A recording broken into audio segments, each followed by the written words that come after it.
Get your films on with the Blurs. Once an idea has taken hold of the brain, it's almost impossible to eradicate. Unpacking movies has never been more spot on, woke, fire, and just plain lit. They are lit all the time. So if you're unsure whether or not to plop down some cash for a film, check out the Blurs. When a man with a 45 meets a man with a rifle, the man with a pistol is a dead man. Brondo's got what plants crave. It's got electrolyte. You really only need to hang mean bastards. But mean bastards, you need to hang. Don't say you weren't warned. Ridiculous. Here's Brandon and Jeff.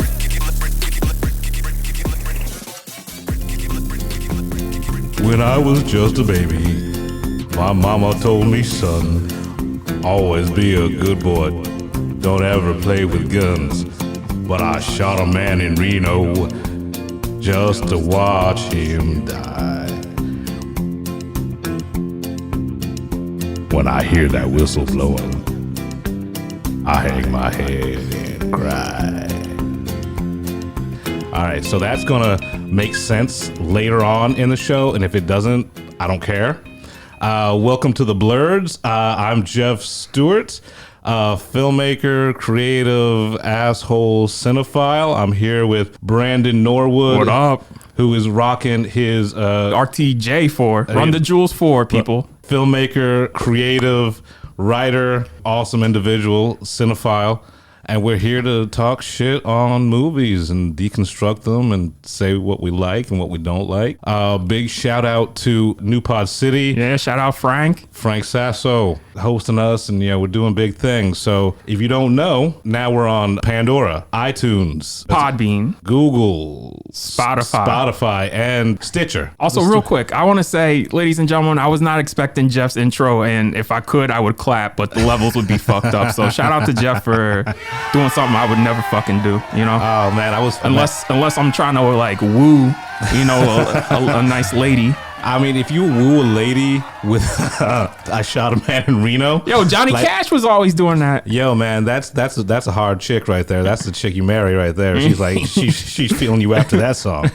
Let's get started. Let's jump in because we got a lot to talk about today. All right, well, let's start with the West Side Story remake trailer because we're doing trailer talk now. Man, I told you this before. When this was announced 10 years ago, I was like, Spielberg, man, like, You're like the god of Hollywood. Like, why? You know what I mean? And the trailer came out, and the first thing I thought of when it was done was like, yeah, my instincts were right. Like, why? Because I'm not a musical guy, Jeff. Right. I know you're not a musical guy. I like two musicals. Same. Avenue Q, because I like to hear puppets swear, and Little Shop of Horrors, because, monsters. Well, my favorite two are the original West Side Story, because that's a gangster-ass movie outside of the, songs. And then you got, what's the other one? Singing in the Rain. Singing in the Rain is just entertaining. Like, it makes me happy. Well, it's great songs and, like, great dancing. Yeah, the and, choreography. Like, yeah, man. It was when they cared. Yeah, exactly. When they cared about I'm not a musical dude, and I will be reviewing a musical that's coming out next month. Well, I will be, and for that, Jeff, if you could, field me some questions so we can make it interactive. Yeah, I got you. The only thing that stood out to me in this trailer was the fucking title card shot where it said a Steven Spielberg film. Like that shot was hard with the shadows of the two gangs converging. I was like, fuck. Look, I'm going to be honest. I didn't see the trailer. I've got no interest in seeing the trailer. I'm not a musical dude. I know that that West Side Story is almost Jesus-like. Yeah. Like untouchable. Yeah. And, Spielberg doing it, cool. That's awesome. But like you said, it didn't need to happen. And if you're going to do it over again, I would say update it to modern times. Like you got the Santana song, like everybody, that still gets the jam on at the cookout. You grab your girl and just do the slow whine. Maria, you know what I'm saying? You get the two-step going like your drunk uncle. Hey boy, don't touch the barbecue. What you know about that grill there, boy? You gotta flip it every 3 minutes and get that little grim lock on them. Oh yeah, but yeah, man. I watched that trailer. I was just like, okay, so like, it's gonna make a lot of money, right? And sadly, I feel like that's gonna be the one that gets all the awards nominations over the musical we'll talk about later, which is fucking sad. why are we doing this shit? Like, it's on Broadway. The movie still stands up. Like, this is how good the movie stands up. Like, I saw it for a second time in high school. And that high school class, like, my fucking teacher straight up called the whole class criminals. He's like, except for you and these two girls, the rest of you motherfuckers are criminals. And he showed the class that movie just as, you know, some entertainment on an off day. And they were enraptured. They're like, yo, this shit is hard. Well, I mean, that's a testament to what a good movie is. It's Right. People are always trying to like go back to the well. Another example of that, I didn't watch it yet, but I saw the trailer for The Woman in the Window, which is on Netflix. It's like they keep on remaking Rear Window. Oh, no. Well, that's based on a book. Oh, is this one based on a book? Yeah, the novel's supposed to be amazing. I've been meaning to read it. And this movie, I got a screening for this movie 3 years ago. So this one's been sitting on the shelf. And they did a lot of reshoots and rejiggered almost the entire movie, only for them to just say, "Hey, Netflix, you want an Amy Adams one?" Yeah, there we go. But, So I mean, it has shades of. To me, the trailer has shades of Rear Window. You know, and it's just like people going back to the well. You know, like once you do something really well, you're gonna always have to like have people going after the crown. You know, defend like people trying to like, all right, what if we change this, or what if we added that, or what if we put Cardi B on the soundtrack, right. But it's gonna make, like you said, it's gonna make a lot of money, and people who are into musicals are going to love it just because it's a musical and it's their favorite musical. You know, but it didn't need to be like, I don't think Spielberg is going to bring anything like beyond like visually, beyond his like usual Spielbergian pacing and, you know, blocking and stuff like that, camera movements. But I don't think you're going to get any more from watching the Spielberg version than when the original come out, like 1960. Yeah, 1950, 1960. Right. And think about it. That's like 40, 50 years ago. Like, people still watch that movie to this day and it still works. Right. I mean, I'll watch it if So someone makes me watch it. But like, I'm going to go in, I'm going to watch the original first, and then like it's going to be a double feature, original and then the Spielberg like right after, the same day. I'm not going to do that to Spielberg, because I'm not going to do that to Spielberg. Like when I get the screener link or just a screening, hopefully it's a screening, so that way I could be like, yo, Jeff, let's go hit this screening. You know, and that's it, man. Because I mean, it is what it is. It's a musical.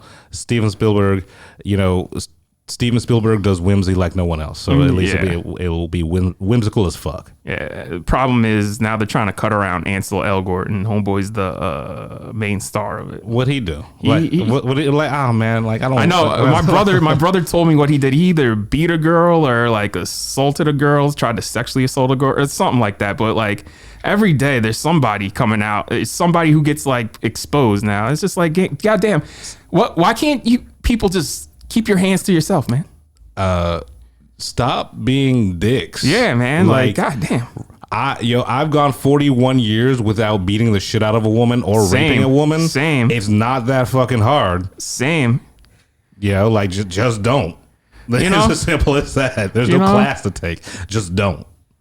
You know, and excuse me for being politically incorrect here, but my boy Mero once told me, he's like, Brandon, if you ever get rich one day, just pay for pussy.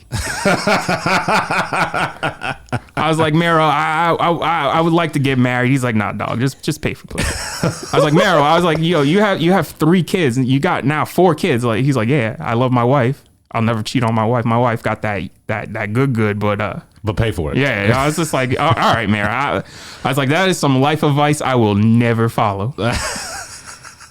Well, that sounds like that's coming from a man who's seen some shit.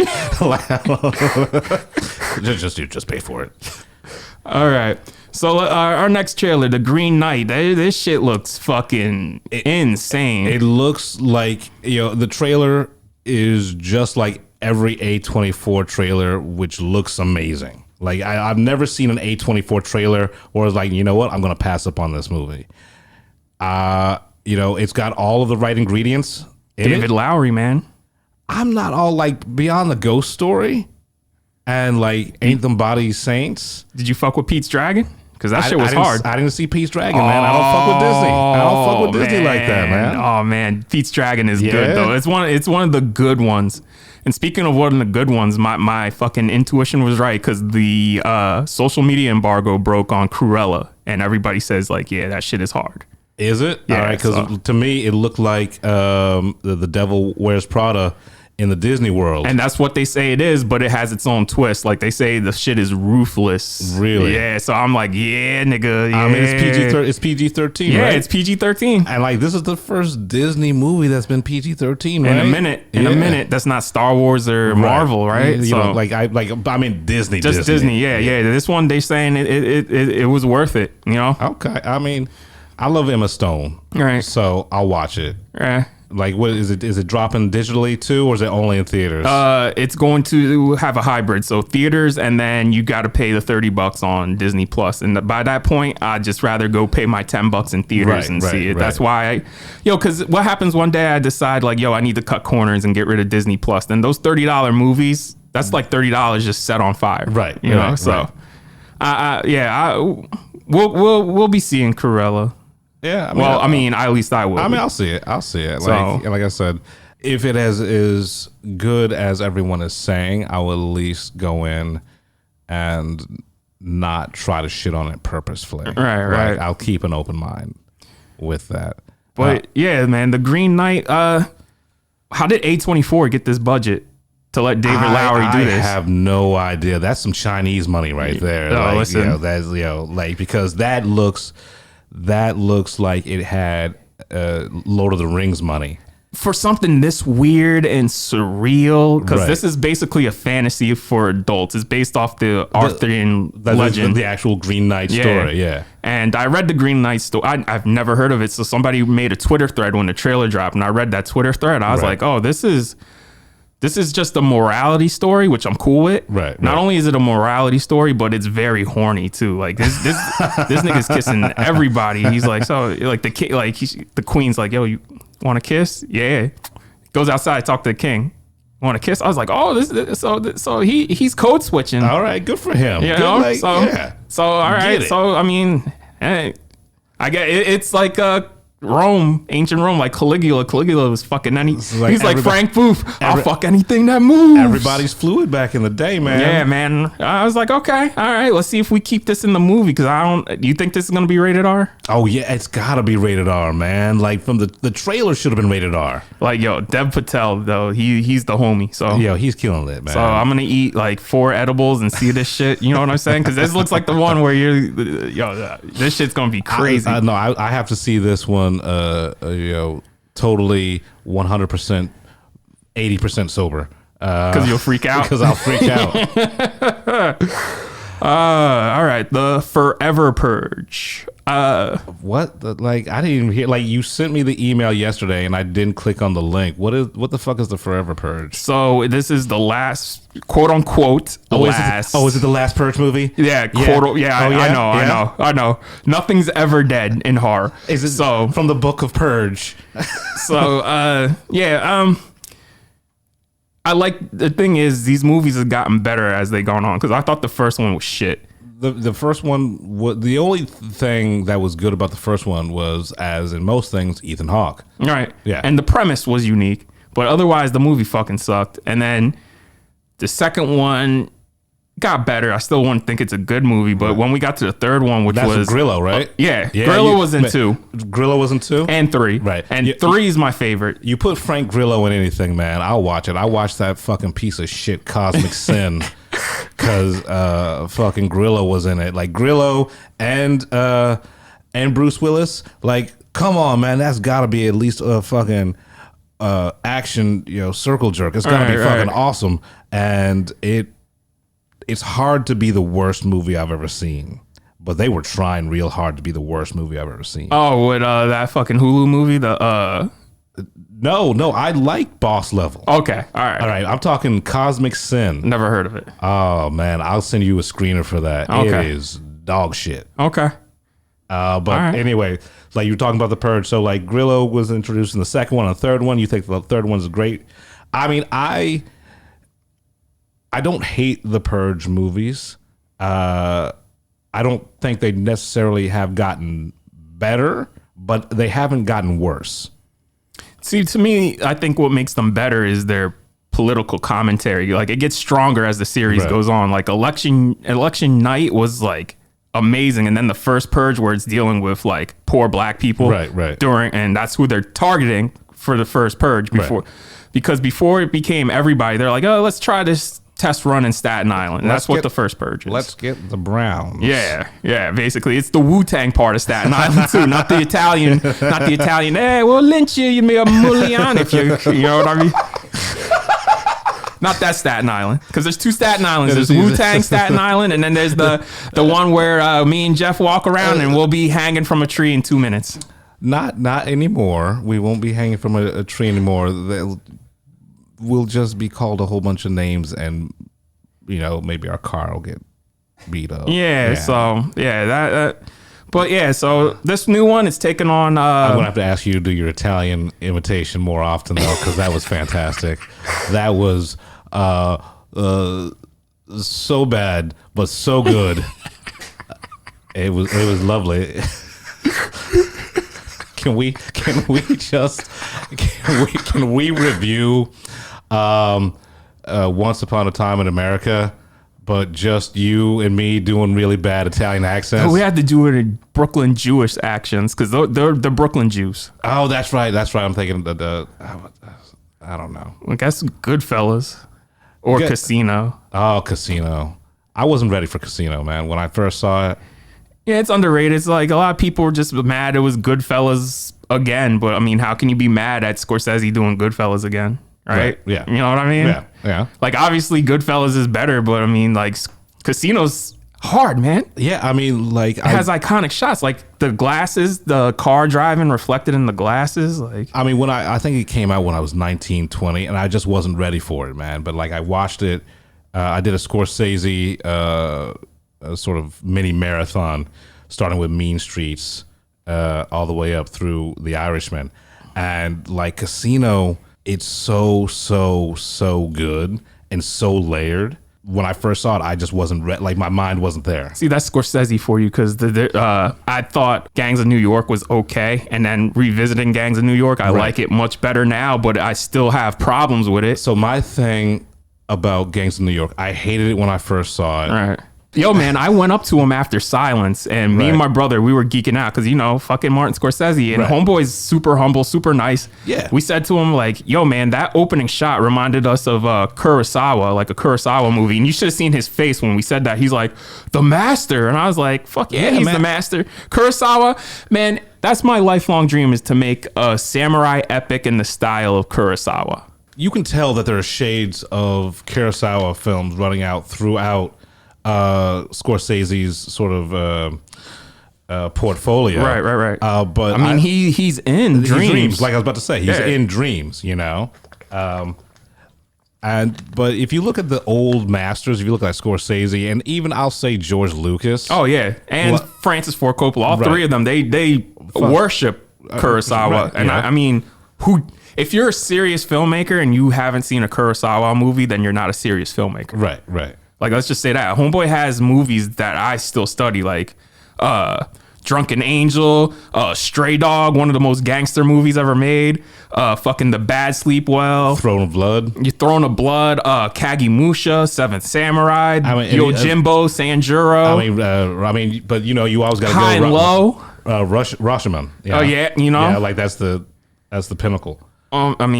Like we got off all the rails. But the Forever Purge, because this it's taking place on the Mexican-Texas border, and they're doing man, and now it's called the Forever Purge because motherfuckers are just like, oh no, fuck that, we want to keep killing, so they're starting to kill government officials just so they could keep the purge going, and now there's a safe haven for people ran by these white farmers, and they're housing all these Mexicans, and now they're just like, nah, we want to kill you and all these Mexicans. So they escape to Mexico, and they come for them in Mexico, and now they're just like, okay, You're in our territory now. Man, you can't go to Mexico and try to start some shit with some Mexicans, man. Yo, man.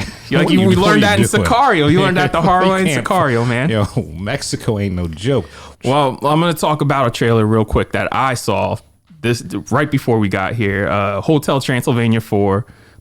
Adam Sandler's not even doing the voice of Drac in this one. Okay, so I don't know anything about the cast, the Hotel Transylvania, because it looked like dog shit for the first one, and I didn't even realize that we're 4 deep. It's the only reason why I watch these is because of Gendy, right? Gendy Tartakovsky. He did Dexter's Laboratory, the OG Powerpuff Girls, that yeah. shit's still.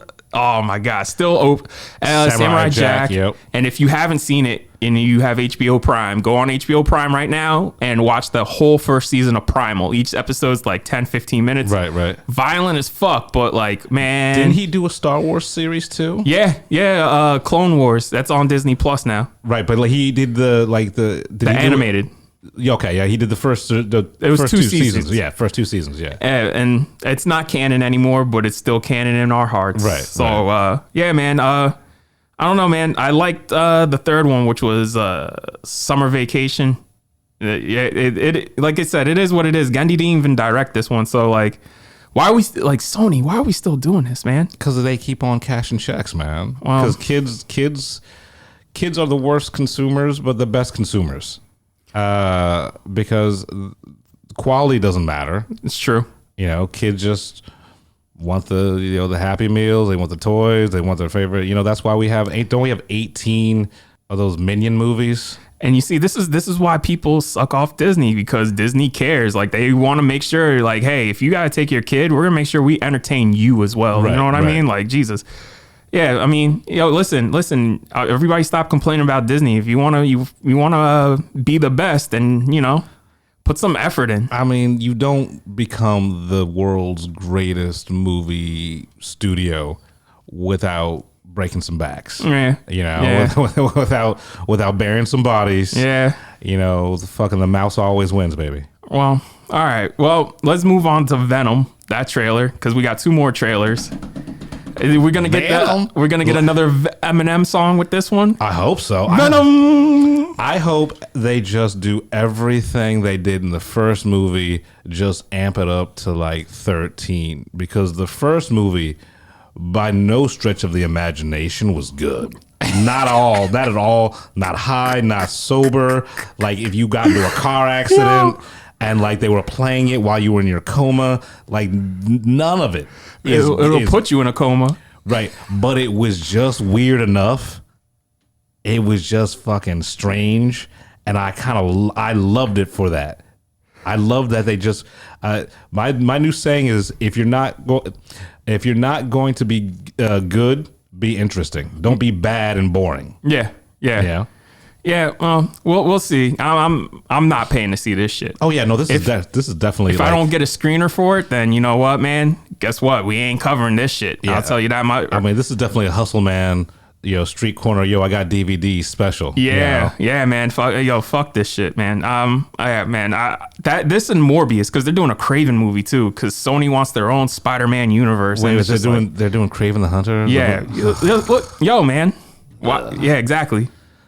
Stop. Listen, you guys paid all that money for one character. Now you got a bunch of characters that you got to do because you're like, oh, we got to keep the rights. And it's rights to characters that like no one cares about. Yeah, man. Like, I don't want to see Craven outside of a Spider-Man movie. I don't want to see Morbius outside of a Blade movie. Like, I don't care. Like, nobody cares. Like, no one's walking around with a Morbius tattoo. Yeah, right, right. And if they are, then they should seek. You know how bad Morbius help. was people came up to me because people know I know comics, right. And people came up to me. They're like, Brandon, who's this Morbius motherfucker? And I had to explain like who he is. They're like, okay, so like so why he's is a Dracula? So like why does this nigga have a movie? I was like, yeah, good question. fuck if I know. Yeah, because Jared Leto wants to stay in that comic book game, man. Yeah, man. So also just dropped this morning. But wait, hold on. I just want to talk more about Venom. All right. It's going. Let There Be Carnage is going to be horrible, but also it is now part of the pantheon of what I'm dubbing a new genre of film: Tom Hardy acting against himself. Because that dude loves acting against himself, or wearing a mask. So like, I'm there for Tom Hardy having a nervous breakdown for 2 hours. Well, look, man, this time next year I might be Bane, wearing a mask for COVID and then just always waking up and lifting. You see me, I just got to get the accent. Why would you shoot a man if you're just going to throw him out of a plane? You merely adopted the darkness. I was born in it, molded by it.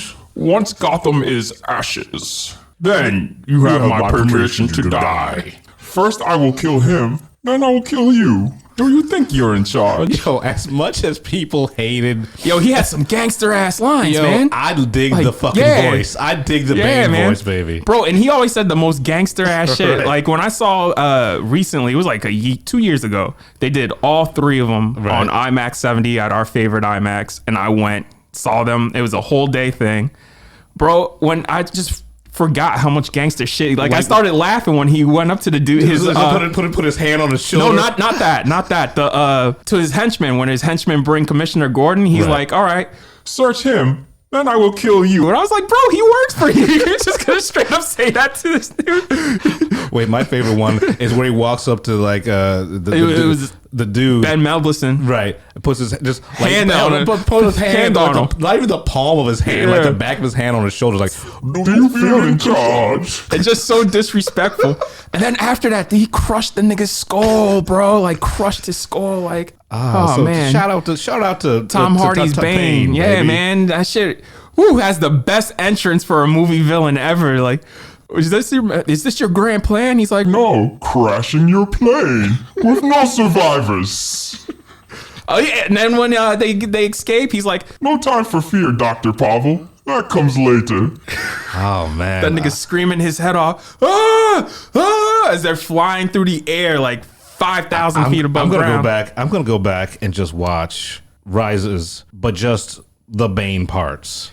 Hey man, I love Rises. I love that whole trilogy. It's the weakest one of the trilogy, but it's still in itself, it's a good movie. I mean, the trilogy's 3 different movies. Like the first one's a Batman movie. The second one's The Wire. Yeah, it's basically a Michael Mann crime film, right? And just happens to have Batman and the Joker, because that would work without them. Right. And then the third one's just a straight comic book movie because they're punching out columns and doing all types of comic book shit, like Batman sneaking into a city. Like people had a problem with that. I'm like, nigga, he's Batman. Like the city's under siege. You think people are going to be watching day and night? Like, come on, Gotham City's huge. Like, of course this nigga's going to sneak back in. Like, Jesus Christ. So what was the other trailer? We got G.I. Joe Origins Snake Eyes. Fuck. Yeah, you gotta put all 18 S's in there because he's a snake. Fuck the whole entire G.I. Joe Origins. Fuck From the Book of Saw. Fuck all that other shit that makes your lukewarm, watered down franchise seem more intelligent than it actually is. Like the G.I. Joe Origins sounds like the cinematic equivalent of an honorary doctorate. It's like, you're still not a doctor. Yeah. Dude, they just gave you the award. This is the problem with Paramount, because I've been noticing this. Whenever their franchise runs out of steam and people just are like, yeah, fuck this. Prequel. Bumblebee. Prequel. Right. Star Trek. Reboot / prequel. G.I. Joe now. Prequel. But like, when you say, I get Transformers and Star Trek, yeah, I get it, because they were running out of steam. All right. But G.I. Joe didn't have any steam to begin with. Yeah, it barely left the station. Look, man, I don't like G.I. Joe The Rise of Cobra, but I respect it for what it is. It is what it is. They tried. G.I. Joe Retaliation, that's a piece of shit. Like, that had Bruce Willis and The Rock, and Bruce Willis was the original Joe in that movie, and John M. Chu, he wasn't ready for that.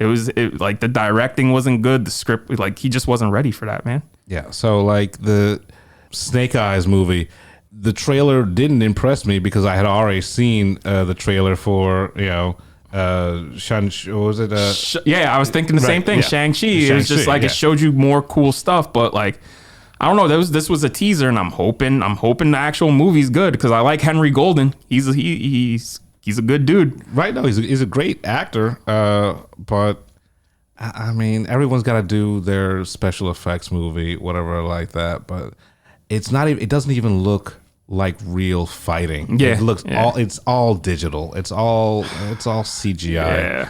And like the one thing I will give any kung fu, any karate movie is make it real. Right. Like make people Right. get like look like they're getting hurt. Yeah. You know? Yeah. That's what made Jackie Chan so good, because he even said, he's like, I don't want to seem like Superman, so every time I make sure I get hurt and have some comedy in it, like Right. shake my hand, or once I punch something that's hard, I shake my hand and just go, you know. Right. The Raid, they get cut up and everything, like the protagonist gets fucked up. Like, yeah, man.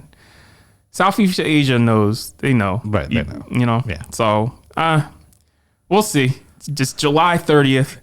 But July 30th, The Green Knight comes out, and if I had to choose between the two, Oh, it's not even a choice. Yeah, man. It's like, not even a choice. Come on, man. I'm looking at the bag of edibles, and I'm like, which one am I gonna have more fun with? You know what I mean? I mean, you like G.I. Joe Origins, Snake Eyes, because you have to say the whole entire thing.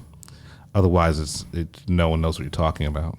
Because Snake Eyes is also the Brian De Palma film. Right. Which I just watched that again. How you like it? You know what? It holds up. Yeah. It honestly, it holds up. So we're the only two people who like the movie. Really? We're the only two? No, we can't be the only two people. Like, that is primo Cage. Yeah. And Like- De Palma's on fire. Right. Like, that is a fucking fantastic. Like, that 15-minute uninterrupted intro shot. Yeah, we're in Vegas and Right, Atlantic AC, yeah. AC, where they're walking into the boxing match. Yeah, man. We're the only two niggas who like it, man. Like, people Really? don't like that movie. Yo, no. Like, if you get a chance, watch fucking Snake Eyes. That is a dude. That is De Palma at the top of his game. You know? I still need to see Femme Fatale. That's the only De Palma I haven't seen. But like, other than that, like every De Palma movie I've seen, I love. Right. Like, De Palma reinvented Mission Impossible. Yeah. You know? Mission like, Impossible is a big budget espionage film directed by Alfred Hitchcock. Right. Right? Yeah. Mm-hmm. Yeah.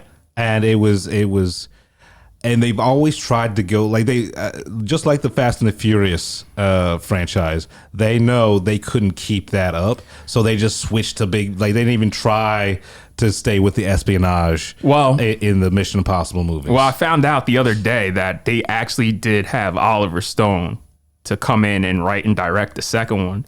Really? But he left, and he left because it was taking forever because Tom Cruise was shooting Eyes Wide Shut. And Eyes Wide Shut is like the longest shoot in recorded history because that shoot lasted 4 fucking years. Right. It got to the point where Tom Cruise is like, yo, I got to leave. Like, I want to make this other movie. Right, so he right. left and made Mission Impossible, came back, and for like another 2 or 3 months, was still shooting Eyes Wide Shut. I mean, But then, like, that makes sense. Going from Brian De Palma to Oliver Stone makes sense. But then how you going to go from Brian De Palma to fucking John Woo? Coke dreams, man. Yo, man. Coke dreams. Like we say, we're gonna say this Big- a lot big on Coke this show. dreams. Yeah, Coke dreams. big Coke energy, bro. Yeah, like because like that's you're gonna hear this a lot on this podcast where you're saying Coke dreams just because there's just certain studio decisions where you're just like, God damn, guys, like, and some of it might have paid off. Like when they got Ang Lee to direct The Incredible Hulk. see, I like that movie. Right, but that paid off. Right. Right? But there's no way that should have happened. Oh no, Like no. you can't get the guy who did the Ice Storm, you know, like this meditation on, you know, families and relationships to do your big budget comic book movie because he turned it into the Ice Storm pretty much. I mean, with the Hulk. No smoke, but like Ang Lee, I know at least if I'm at least visually, I know I'm gonna get something Right. out of it. Because Life of Pi, that's one of the few movies I tell people if you have a 3D TV, like buy that 3D Blu-ray because they Right. still make that 3D Blu-ray. That's one of the best 3D. It was nominated for Best Picture for a reason. Like that shit is amazing. You could watch it with the whole family. Could watch it by yourself. Everybody's gonna get something out of that. Right. What else did he do? Billy Lynn's Long Walk. That wasn't good. I didn't see it. It wasn't good, but he did push technology forward because that's the one movie that has the high frame rate that I actually like in 3D. I still can't fuck with that. Yeah, I can't either, but it worked there. Gemini Man was entertaining. Was it? Yeah, it was entertaining. I found it entertaining. I mean, it's Will Smith. I mean, you can't go wrong. Like even Will Smith's worst movie is still, you don't hate yourself for watching it. I mean, like I said, except for After Earth. Yeah. That piece of shit. Speaking of M. Night, dude, I've been getting fucking screenings for his new movie. I didn't even know he had a new movie coming out. Called Old. He has a Super Bowl spot, and it looks stupid, and I'm just like, oh, listen, either send me this in New York City or send it to me somewhere closer, because I'm not going to fucking Paramus to see... yeah.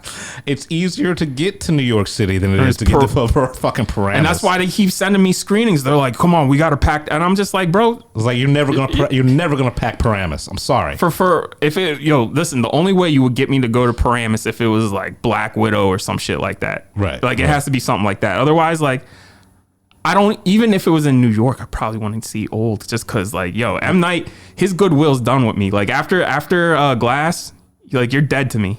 You're dead to me. I wanted to like Glass so much. I wanted it so badly, and then it didn't happen, and I felt sad for everybody involved. Like, and you get the fight, you finally get to the fight at the beginning, and then instead of it being like a big epic fight, they just throw a fucking table back and forth at each other. Yeah. Fucking M. Night, man. Fucking like, he blew his load early. Yeah. Like, I mean, honestly, like, he got, I think now Split is just a fluke. Like, it's just a fluke now, man. Like, yeah. I mean, well, we're gonna talk about Split because it kind of works with something else we're gonna talk about later. But yeah, that's a shit. It's a fluke. Yeah, because he hasn't been good since, I would say, Signs. I kind of appreciated what he tried to do with Lady in the Water. See, he gets up his own ass there, but even The Village, like, I think The Village would have been a great movie had he just played it straight, like, had it just been a straight monster movie. Right. Like, that movie would have been amazing if that was just a monster movie. Yeah, but then you got to put that fucking twist in, and it's just like, oh, okay, so they're just in Conshohocken. Yeah. Like, they're in a nature preserve. Because at least I can say this. See, he makes pretty fucking movies, and the thing I like about Split is it got back to his old style, that fucking long shots, people moving in and out of the frame, the camera panning slowly. Because people thought he was the next Hitchcock. Yeah. And it didn't pan out like that. Yeah, man. He, like, Sixth Sense, great. Unbreakable, amazing. I love Signs. Like, Signs is good. Yeah. Like we said, Village would have been awesome. Right. Like, that's such a well done movie. Everything top to bottom. Even the score for that is. That's when it started to nosedive, though. That started when the descent was The Village, and then after that, it's just like crash and burn. Because even though the twist sucks in The Village, the movie still works. You know what I mean? Yeah. It shouldn't have done. He should have stop doing that M. Night bullshit. Because that's what killed Glass, man. Was the twist, the two twists. What was the second twist? I forget what the second twist was. Samuel Jackson was the mastermind, and he uploaded the video footage to the cloud. I thought that was the first twist. No, that was the second twist. Okay. The first twist is that they were a secret society. That came out of nowhere. Right. Like, I was just like, guys, you did not set that up. Like, you knew something was up with Sarah Paulson, because when she shows up, she knows who everybody is. She knows who their powers are. You always know something's up when Sarah Paulson shows up in anything. Like, okay, well, she's evil. Yeah, man. All right, well. Yeah, that's well, so old. Okay. Yeah. What's it about? We'll save that. We'll do a trailer review next time, and you'll see. Yeah, I don't care enough. All right. Well, Jeff, let me ask you this question. Yes, ask me a question. What have you watched lately? What have I been watching lately? I have been going back to the well a lot. Yeah. I've been watching 80s action films. Okay. Well, actually, late 90s action films. Old DC universe cartoons, like Justice League War and stuff like that. Mayor of Easttown, because water in Wawa Hellgate. Those are the things I've been watching. But I did spend more time than I should have rewatching all of the Resident Evil series, just because sometimes you got to go back and say, like, this can't be as bad as you remember, as I remember it. Yeah. And then sometimes it is even worse than you remember it. The Resident Evil series, it's horrible on so many levels. They don't know how guns work, for one thing. Like, guns don't work like that in any sort of fucking way, shape, or fashion. You know, right. It's the sound mix is horrible. Like, the explosions drown out what little dialogue that there is, but you need the dialogue to get to the next set pieces.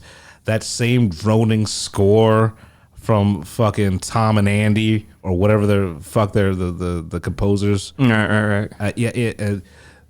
Mila Jovovich turning it up to like 18 on the scenery chewing scale is just bad. Right. And I don't know why I did that to myself. How many are there? 18? No, I know. There's like... I know. It's a lot, though. No, it's like five of them, yeah. Okay. All right. Yeah, each one... There's a new one of those coming out in September. A new Resident Evil? Rebooting? Yeah, new cast, a new director, new writer. So it's not Paul Anderson anymore. Yeah, but it's still going to be garbage. Yeah. Oh. Yeah. And I also rewatched Cliffhanger. Ooh, how's it hold up? You know what? It's still a fun movie. Okay. All right. But then I started thinking of the economics of the actual heist. It's like, all right, so if you've never seen Cliffhanger, there's $100 million in bills that are going to be destroyed, and they get hijacked. They get lost on a mountain, and they need the world's best fucking climber to help find the money. And I'm thinking, like, everything they went through to get like this money is like, that's a lot of work for only $100 million split like 10 ways. So that's they blew up a plane. They had to infiltrate the IRS. Like, they had to they had to rent a plane and pay off people. They had all guns, all the guns and explosives and stuff like that. It's like, man, you're not making much money off this fucking heist. Well, that reminds me of a Netflix movie, because I've seen Cliffhanger. This is a while ago, but Triple Frontier. How much were they stealing in Triple Frontier? Because that was another one where I was watching. I'm like, yo, you guys are doing a lot for like. But that was like $600 million. Okay, yeah, I thought like it was 5 of them too, right? So like they're each gonna be real rich. Yeah. That movie's pretty good. I liked Triple Frontier. I honestly, I did, and it's I got nothing bad to say. It was like it was nice quality Netflix movie, which you're not really used to getting from Netflix, unless it's like from a auteur. You know what I mean? Right. Like, Netflix movies are either really good or just trash. Just trash. Yeah. Basura. But so I saw Cliffhanger. If no one's watching Mayor of Easttown, you really should. The Kate Winslet show. I got to get into it, but again, we'll get into that later. But yeah, is it good? Yeah, it's really, really good, okay. And it's it's lady detective complex, backstory and stuff like that. It's just it's a well paced drama, not quite a procedural. All right. But there's like a lot of layers to it. I don't want to spoil too much about it, but if you have HBO Max, which at this point you should just have HBO Max because they're giving it away. like oh shit! I mean, while we're talking about HBO Max, real quick, can we mention what happened this morning? How AT&T's just became like a superpower. Right. I mean, this is so. If you don't know, Warner Media. How Warner Media formed into Warner Media, because it was Time Warner. Right. Time Warner got bought by AT&T and is now known as Warner Media once they came under AT&T. AT&T was losing money from their acquisition of everything Warner Brothers. Like, they now own DC, all that shit, right? in order to save themselves, and AT&T announced this morning that they bought Discovery Channel and Discovery Plus, and they're going to be merging all of Warner Brothers acquisitions, everything Warner Brothers, into Discovery.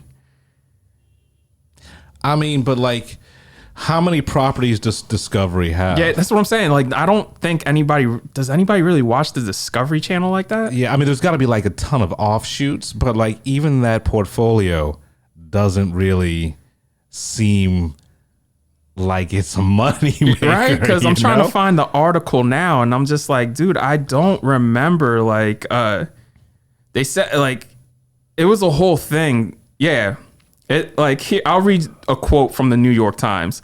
It says industry experts question AT&T's daring $85 billion purchase of Time Warner at a time when cord cutting was only accelerating. The spinoff indicates a failed acquisition strategy because it says the headline is the wireless carrier AT&T will spin off its Warner Media Group and merge it with the rival programmer Discovery, creating a streaming giant. So my thing is, if streaming giant, really? Well, if Warner Brothers has titles, like let's forget about like all the nerd shit, but like just the legacy stuff, you know, like Blade Runner and Gone with the Wind and all that. Yeah, I mean, that's why HBO Max is the best bang for your buck, because you're like, it's got... Yeah, man. Turner Classic Movies. It's got 100 years worth of fucking shit on there. They own the rights to just streaming rights to Studio Ghibli. Oh, really? Studio Ghibli's movies are on there. Oh, shit. So, yes. Yeah, I mean, so like, it's like... I don't want to be like a commercial for HBO Max, but like it really is the most bang for your buck when it comes to streaming. See, and this is my thing, is they should have made that work, right? Right. If you can't make that work, then that's on you. That's not on Warner Media, right, bro. That's on you for not either advertising it right, not pushing it right. And let's be real, I like HBO Max because of their content, but the interface and the layout, it sucks and it crashes a lot. Oh, I mean, what are you watching it on? I watch it on Samsung TV. Okay, yeah, it's fine on Apple TV, but like I've never tried it on like any other device. So. Yeah, see, yeah, man, it's yeah, man. I don't see how. Yeah, they're now a superpower because they keep eating up all these companies. But like, how many companies do you have to eat up to win? Because like, think about it. Disney ate up Star Wars, won. Ate up Marvel, they won. Like they made their money back within like a year or less than 2 years. Like Star Wars they paid $4 billion for Lucasfilm, and that off the Star Wars movies that paid, like after Force Awakens, I would say that paid off. Yeah, it's done. Like they're just printing cash. Yeah, but like, man. But I thought honestly Disney owned the Discovery. They channel. own National Geographic. And they have the shit they announced with National Geographic. Like they're having a Darren Aronofsky nature documentary narrated by Will Smith. I'm like, yo, see, if you want to win, that's how you fucking win. Because you know I'm gonna sit down and watch that shit. Right, because it's gonna be beautiful because it's Aronofsky. Right, and it's gonna be weird. Right, yeah, and Will Smith, and it's family friendly too. Like, come on, man. Like, yo, listen. Everybody's playing checkers and Disney's playing chess, man. Like the mouse always wins, baby. Listen, and and people are like, how'd they get Darren Aronofsky? How they got Darren? Because they wrote him a check. They came up to it like, look, you can have all this money to do whatever you want. Just got to be family friendly. That's probably the only thing they told him. Like, do it. No titties. No white titties. You could have African titties. They're like, you could do whatever you want. Just no heroin, no swearing. You know what I mean? So like, because come on, man, if the Aronofsky's an environmentalist, like that's the whole theme for Mother, right? It's the environment. And he even said like he wrote that because he was pissed off about the environment. Yeah, man. So I mean, that's how you get people like Disney. They say like, here's your parameters to work with. Not too many parameters, right? Because you could do a lot with some family friendly shit. Like I said, you could make stuff for adults and still be family friendly. Well, so here's the thing. In response to Darren Aronofsky and Will Smith doing this documentary for National Geographic on Disney Plus, HBO Max is going to be doing Zack Snyder. No, they're going to be doing fucking Lars Van Trier. He's going to be doing a a nature documentary with Werner Herzog doing the narration, but it's just going to be like real slow-mo, violent animal sex. That sounds like Zack Snyder. Yes. Like I could picture him Produced doing, by Snyder. I could picture him doing like a nature documentary and just being like all this animal on animal violence and murder, and it's just people like, Zach, so why? He's like, this is for adults. I'm making art. I make nature documentaries for adults. Kill or be killed out in these streets, out in this forest. And yo, I watched Planet Earth 2. Planet Earth 2 is violent as fuck, but that's still like family friendly, man. You know what I mean? Like if you have a 4K TV, watch Planet Earth. Like that's what what was it? Right before lockdown, like I went through that. I was like, let me every Sunday get my edibles and just chill. Dude that seems to be a theme with you, man. Getting these edibles and just sitting down watching weird shit. Yo, man. I mean, how else am I supposed to unwind and enjoy myself? Do like me, drink. I don't listen, man. I've killed my liver enough. You know what I mean? I wanna start putting something in my body that'll at least not only will it help me have fun, but it'll like repair shit. You know what I mean? And calm my anxiety down a little. This has become a commercial for the medicinal benefits of marijuana. And we thank you for listening to The Blurs. Yeah. Sponsored by Johnny Walker Sativa. Also, it'll help you sleep. Oh, yeah. If you're like me and you have a mind that won't shut off when you need to go to sleep, eat an edible and an hour or so. If you eat too much, just pass out, drink water. I can't wait until they start giving edibles out or selling edibles at movie theaters, because that's the next phase. Yo, you're gonna be, you know what's gonna happen though? Motherfuckers are gonna be getting wheeled out like, left and right. They're gonna put in the butter and the popcorn. Oh my god! Oh, don't get me started on movie theater butter. That's what made me a fat boy in the first place. I would drown that shit. I hate how they don't put the butter on you like before lockdown, before the end of the world. I hated how they stopped putting the butter on the popcorn for you. You had to do it yourself? Yeah, you've got to do it yourself. Before, like, it would be a nice layer. They would put half the popcorn in there, and then they put the butter and the salt on, and they fill up the rest, and then they put the butter and the salt on there. So you got a nice fucking thing. Now they just give you this whole entire bucket full of popcorn. It's like, here, make this work. Go over to this fucking butter dispenser. Before I started taking that my health seriously, I saw somebody at AMC do this, and I copied them for a minute before I was like, yo, I can't do this shit no more. They took a straw, put a straw in the middle of the tub, right, and shoved the straw into the fucking butter dispenser and pressed it. That is god tier fat boy right there. I saw them do that, and I was like, oh, okay. Okay. And I started doing it, and then 2 years ago, I was like, nah, fuck this. Yeah, because your heart was about to explode. Yeah, man. So I guess let's move on. What do we got next? Okay, well, let's get into what I've watched lately. I watched a fuck ton of shit, and I'm gonna go through it real quick. All right. We'll end with the movie review. So you ask me some questions. All right. Wild Mountain Thyme. What the fuck is that? That sounds like a hillbilly porno. What the fuck is Wild Mountain Thyme? It is a Irish film by John Patrick Shanley. If you don't know who John Patrick Shanley is, he did Doubt. Doubt's one of the best movies ever made. It stars Emily Blunt and Christian Grey. I can't think of the nigga's real name right now, but right? Jamie Dornan. That's who it is. Jamie Dornan, and it is bad. It's bad on every level. It has a reveal at the end that's just like, what wow. a twist! What a twist! It's not even a twist. It's just a reveal where you're just like, wow, man, this is. What's it about? Like, you can't just say it's a horrible movie and not tell me what it's about. Let me bring up I can't even fucking remember. Like, this is how bad it was. It is. I'm going to read the description. Headstrong farmer Rosemary Muldoon, played by, what's her name? Emily Blunt, has her heart set on winning her neighbor Anthony Riley's love. Anthony Riley is played by Jamie Dornan. Mm-hmm. The problem is Anthony seems to have inherited a family curse and remains oblivious to his beautiful admirer. Here's the hint. I can't believe they put this in the fucking synopsis. Stung by his family's plans to sell the farm to his American nephew, Anthony is jolted into pursuing his dreams. So there's a hint to the reveal. It's Stung.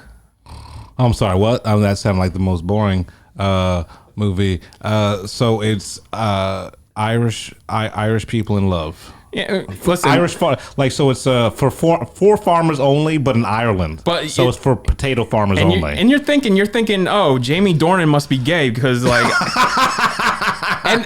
well, it's true because even Emily Blunt, she asked him like, "Are you gay?" I'll be cool with it because you're just like, yo, Emily Blunt's like just like hiking up her dress and like throwing it at you, and yeah. So there's fucking.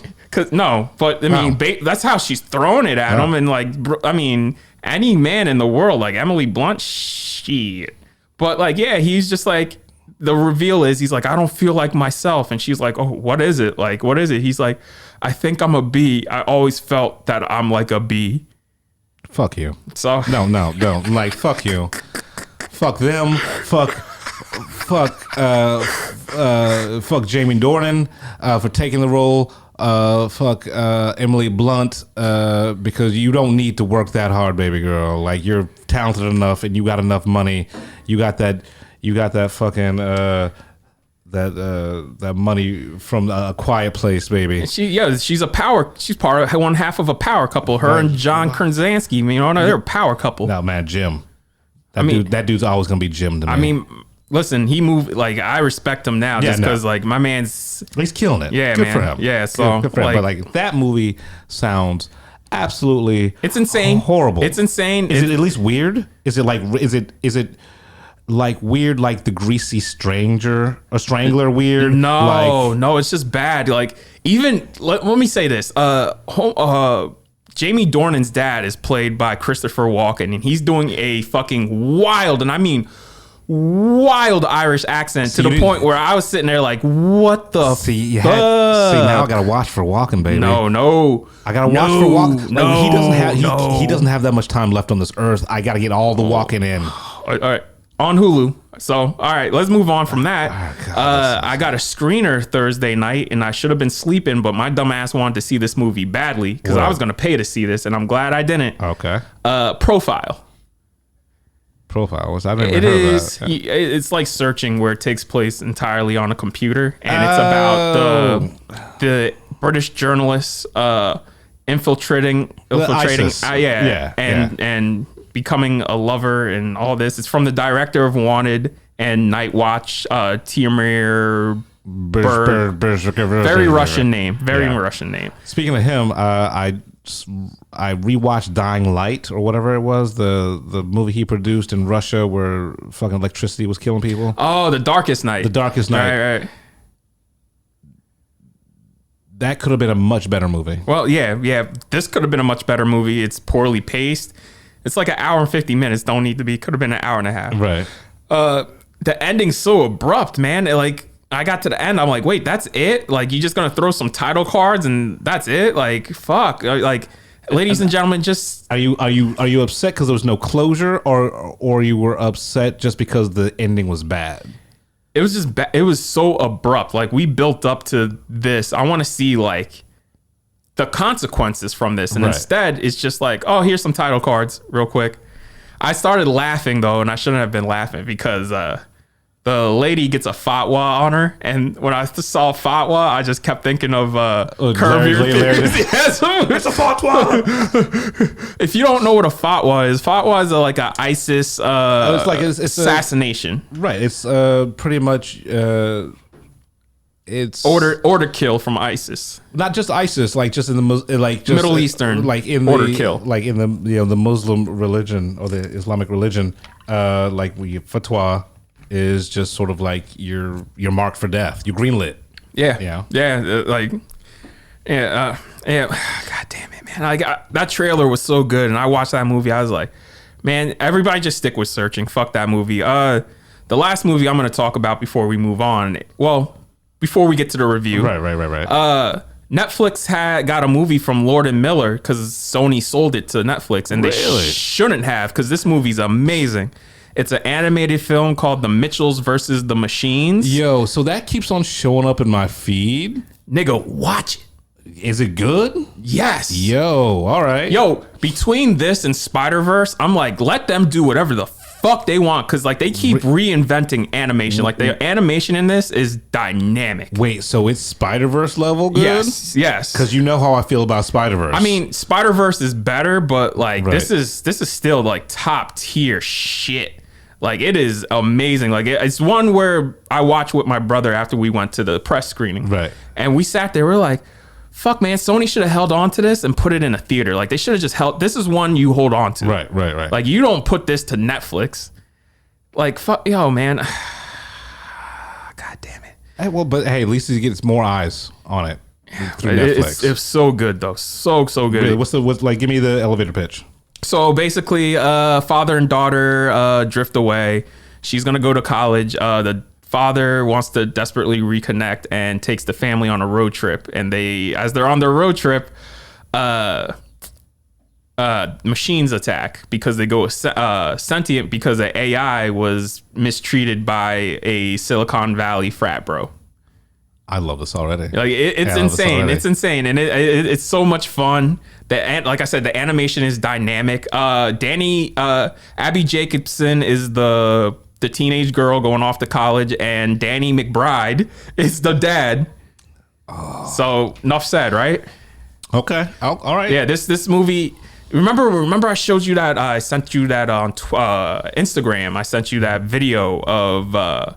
It was called Connected because this was always the title, Mitchell, and then they changed it to Connected. And remember, I showed you that. I sent you that video that had me dying laughing of that fucking dog running in slow motion across a field, and it had that fucking triumphant music. I don't remember this at all. It was like Connected, starring Monchi the Pug. Yes. That shit. I do remember that shit. Yes. That shit was hilarious. Right, And okay. you're like, this is where we're at with children's entertainment. Like that's just so. That's Sony. It was based on that meme, like or like the like fucking. It was the fucking ugly pug. Yeah. Yo. Also, okay. that dog is hilarious in this fucking movie. Hilarious. All right, man. I will give it a look just because you gave your seal of approval and you know cartoons. It's Lord and Miller, man. Lord and Miller. Fuck, man. I want to see their solo movie so bad. I'm so like. That's the only reason I wanted to see it. Like how much of the movie did they? All right, so for those of you who don't know, Phil Lord and Chris Miller were hired to do Solo because nobody was interested in a fucking Han Solo origin story. I'm still not interested. Yeah, man. Like after the movie. Yeah, because they didn't even really get to his origin in his own origin movie. Right. Because he's still, by the end of the movie, still that wide-eyed, optimistic kid. But right. So like the Lord and Miller were attached. They were directing it. Like, yeah. How far did they get in? Like 50%? They had a week left of shooting. Yo, so they had like 95% of the movie shot. Well, like 99%, because a week left is nothing. Well, yeah, well. And so I don't know what they did. They pissed off Kathleen Kennedy, and they got booted and replaced with Ron Howard. Like Coke dreams. Look, hashtag Coke dreams. Big Coke energy. Look, hashtag Coke dreams. I love Opie. I love Ron Howard. I watched Rush the other day. Still a great movie. Yeah, Rush is really good. Apollo 13's a banger. You know, Ransom. Yeah. You know, like so. You know, Ron. But he hasn't had one in a minute. Ron Howard, when he's on, he can kill it. But like, it's every other or every third movie where he kills it. Yeah. And he was brought in last minute. He pulled a Joss Whedon, you know, pretty much. It's like, come in and make it more Disney. Yeah, because Paul Bettany's character was an alien played by Michael Kenneth Williams, and that changed. Like, they changed. God damn it. Yeah, so I want to see, like, all right, so that's why Bradford Young came on. He came on because Lord and Miller, like, he's not interested in making those type of movies. Right, and if you don't know who Bradford Young is, he's one of our best cinematographers working today. He's like one of the few black cinematographers who was nominated for best cinematography. Yeah, man, he wasn't interested. He came on because he wanted to work with Lord and Miller, and the movie that they pitched to him, he was like, oh fuck, that sounds cool. Right. And yeah, man, he got stuck with Ron Howard. So fuck the Snyder cut. I want to see the Lord Miller cut of Solo. You know, I hear we talk about alternate cuts all the time, and like I want to see every alternate cut except for the one that we got. Like I never was interested in the fucking Snyder cut. Like I want to see the John Woo cut of Mission Impossible 2. Because apparently all the he even says, he's like, yeah, all the character development and all the shit that would make the story make sense, Paramount cut that out. Right. And it's just like, well, because then you would have a 3.5 hour movie as opposed to a 2.5 hour movie. Yeah. You know? Yeah. But sometimes it's worth it because you're telling a fucking story. Yeah, exactly. Like, tell the story. If you're going to do it right. Exactly, right? Well, yeah, so that's the Mitchells versus the Machines. And now we're going to talk about In the Heights. In the Heights doesn't come out for like a fucking another month. Okay. I'll give you briefly what I thought, and then you could ask me some questions, Jeff. All right. So like, give me the elevator pitch, because before you had even you mentioned that you went to the screening this weekend or last weekend, and I still hadn't heard nothing about it. So give me, what is it about? So it is a musical by Lin-Manuel Miranda. It's his first musical. It was big on Broadway, big Broadway hit, and now it's a feature film by John M. Chu. Stars oh man, hold on, let me bring up the credits, because the star of it was in Hamilton as well. Right. And he's been in other stuff, and you're just like, this dude, he's a star at this point. Anthony Ramos. Okay. He is a bodega owner who dreams of leaving Washington Heights and going to the Dominican Republic and opening up his own spot in the Dominican Republic and just living life. And there's a bunch of stories that intersect and intertwine, because it's about him and all the people surrounding him in Washington Heights. I liked it that I'm not a big musical guy, but the music is fantastic. Right. It was nice to see a movie that colorful and joyful. It was cool to see a movie about American minorities struggling without it being dour or just like, it was, even when shit got real, where you're just like, God damn, like, but it wasn't bad. It wasn't exploitative. Yeah, and it was, even when it got serious for them, it was joyful. Like, it had the political undertones. Like, right. When there's Anthony Ramos has a beautiful love interest in the movie, and she goes to file for an apartment, and there's a lot of racism. Like, it's not stated, it's not really pointed, but it is implied. Like, right. You get it, right? You get why she's being treated this way. You know what I mean? Because she's in the, rich part of Manhattan, she's a Latina trying to get trying to move on up. Yeah. Right. And so man, it put everybody walked out of that screening with a smile on their face. It's what's needed right now. Right. You know what I mean? And that's what I was gonna say. Because we've been living in the worst timeline for the last year and a half. And sometimes like I've been saying over the last couple of weeks is like, sometimes I just want a fun movie. Yeah, and this is it, man. I want an enjoyable movie, It's 2.5 hours. It doesn't feel like it. Yeah. So it's like actual play length. Yeah. Right. But this is John M. Chu's best movie, just on a directing level, directing and visually. Like, you could tell, like, my man's has really grown from when he started with Step Up into this. You know what I mean? Right. Like, I loved Crazy Rich Asians because he did Crazy Rich Asians. Like, I would like to see this John M. Chu do G.I. Joe, not the Step Up John M. Chu. Like, this is, and here's he's really grown between this and Crazy Rich Asians. Like, dude's really grown into himself. And that's all I ask of a filmmaker, really, honestly. And that's my problem with Tyler Perry, is that seriously, it was like and my problem with Kevin Smith also. They don't grow as filmmakers. Yeah. Tyler Perry, for a different reason, he's pandering to his audience, and I think as a filmmaker, if the more success that you have, the more you should try responsibility you have to bring your audience up to a certain level. Yes. That's always been my problem with Tyler Perry, because he's still making the same shit. He's still making those Madea fucking movies and stuff like that.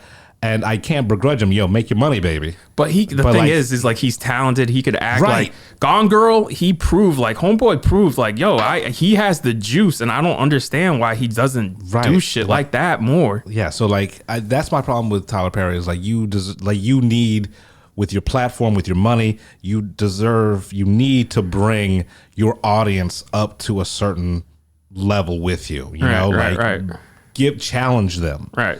You know, right. Make a Madea movie that's maybe not Madea. Yeah. You know, but like I'm not begrudging him his success or his talent. Like the dude's mad talented.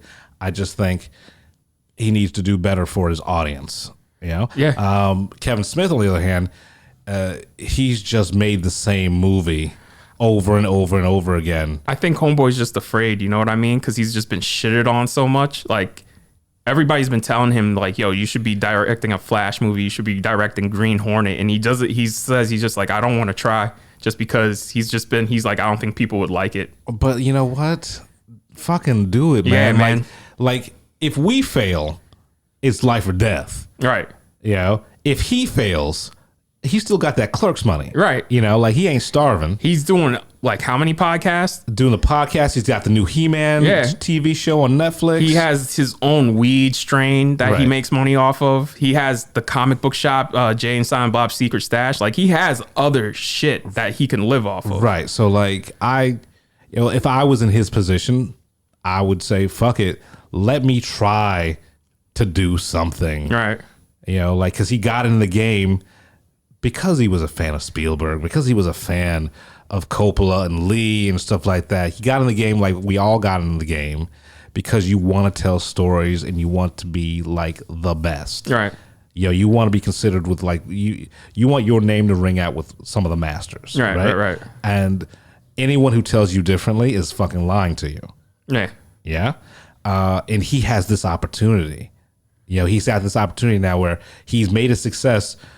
He created a genre. I mean, honestly, like indie films weren't really a thing. Like low budget indies weren't really a thing until he came on the scene with Clerks. You know, well, but he's, you know, step up, dude. Yeah. But, you know, show us the movie that you wanted to make, like when you were thinking about getting the Oscar when you were 18.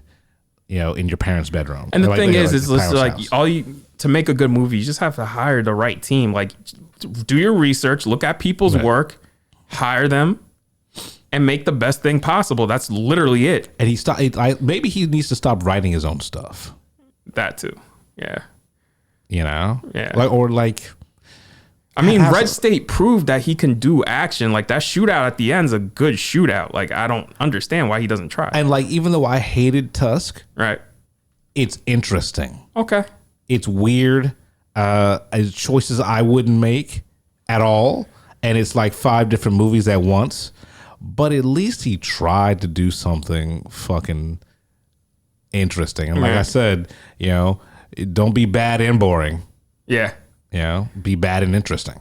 Well, yeah, man. Well, in the Heights, man, I'm gonna be honest with you. I like it better than Hamilton because Hamilton came on Disney Plus last summer, and I liked it, but not as much as this one. I like the songs are better, the rapping's better. Like they rap a lot in the Heights. I begrudgingly like Hamilton. Okay.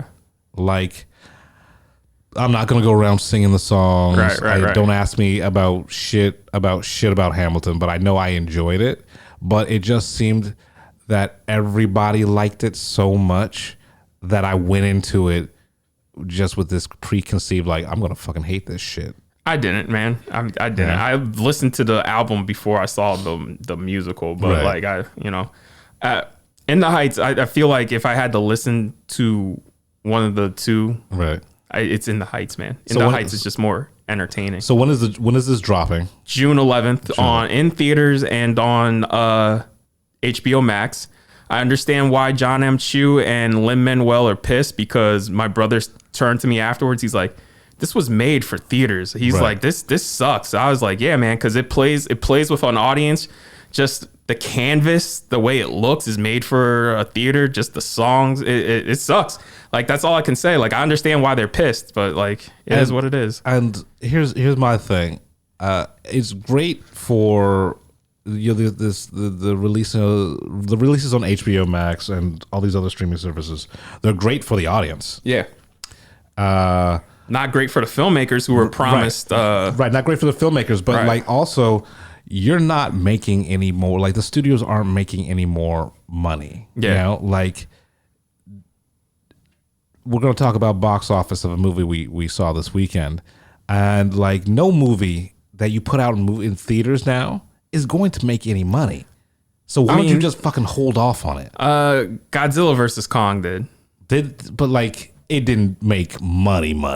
But it made money for a pandemic. That's a lot of fucking money, right? But like, it's a business art. You know, they didn't recoup their investment. I mean, I'm pretty sure. I mean, it was the highest watched thing on HBO Max. It got them subscribers. It made money in theaters, so I'd say it's a success. They made their money. International too. Yeah, I'm just saying, like, it's too soon. Like, I appreciate them dropping stuff on HBO Max and everything like that. But you know, from a business standpoint, I would just say, just fucking hold off on it. Yeah, man. Like, In the Heights.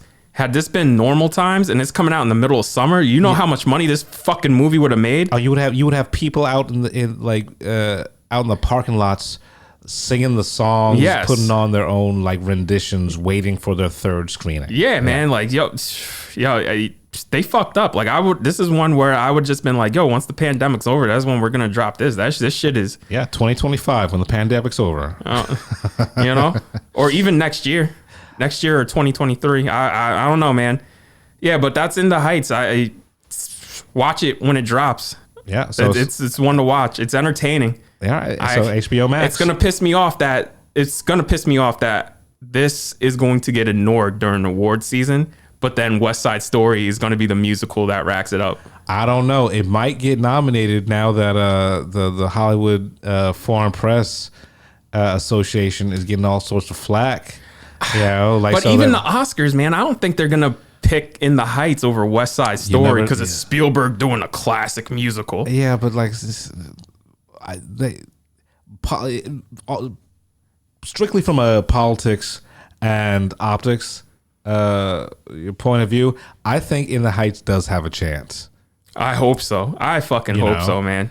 Like, I really do hope so, because like you said, optics wise, it's not a good look. Right. Yeah. No. You know. So, yeah. Yeah. All right. So, but all right, let's move into our Those Who Wish Me Dead. Are we starting with that one? Yeah, because that's the one I feel like that's the one I have the least to say on. Just because. Okay. So this Those Who Wish Me Dead, directed by Taylor Sheridan. I'm gonna call him Texas T from now on, because like, he just fucking, like, he loves Texas. He loves fucking westerns, modern day westerns. Yeah, he's modern day westerns. Sicario's a modern day western. Sicario, Hell or High Water is a modern day western. Yellowstone, he's a showrunner on Yellowstone. I'm not watching that. I just don't care. I hear it's really good though. Yeah, you know what, man? Maybe I'll get to it, but you know, because I hear it's really good. That's what I'm saying. I haven't watched it either, but I hear it's good. Yeah. But like, so it's pretty much, it's a good movie. Like Those Who Wish Me Dead. Like Those Who Wish Us Dead. It's all right. So it's a competent movie. It's not trying to be too clever. It's real meat and potatoes. It's an hour and a half, and for me, it takes half the movie for the shit to come together, which is not good. I kind of enjoyed that because it was like, you know, it was the anticipation of all this shit popping off that kind of did it for me. It was all right, man. I think like John Bernthal, underrated actor. He's always killing it. Always kills it. Killing it. Angie, she's the top build and she's not even in it that much. And I appreciated that. She's good. I appreciate the fact that she's top build, but like it's really about everybody else. Yes. And honestly, I love a movie where everybody's competent. Yeah. Like the villains are competent. The heroes are competent. Like there's no like fucking just weird side character that's there to die or some shit like that. Come on, man. The shootout in the house with the pregnant wife. Well, that's what I was going to touch upon is that me and Trey were happy that even the villains had a moral code, because we're like, I told Trey, I was like, I don't want to see a pregnant black woman get shot, because if they do that, fuck this movie. Yeah, I knew they come on, they no one has that kind of fucking balls to do that. You know, because even the villains are like, yeah, I'll kill her if I have to, but I prefer not to kill this pregnant woman. And she does some gangster shit. Remember with the fucking the can? The flamethrower? Oh shit. That shit was unexpected. I was like, oh, and the fucking shootout in the middle of the woods. Yeah, yeah, she's gangster, man. Right. So I was like, that's why John Bernthal knocked you up. But so it's good to see a movie where everybody is competent. Yeah.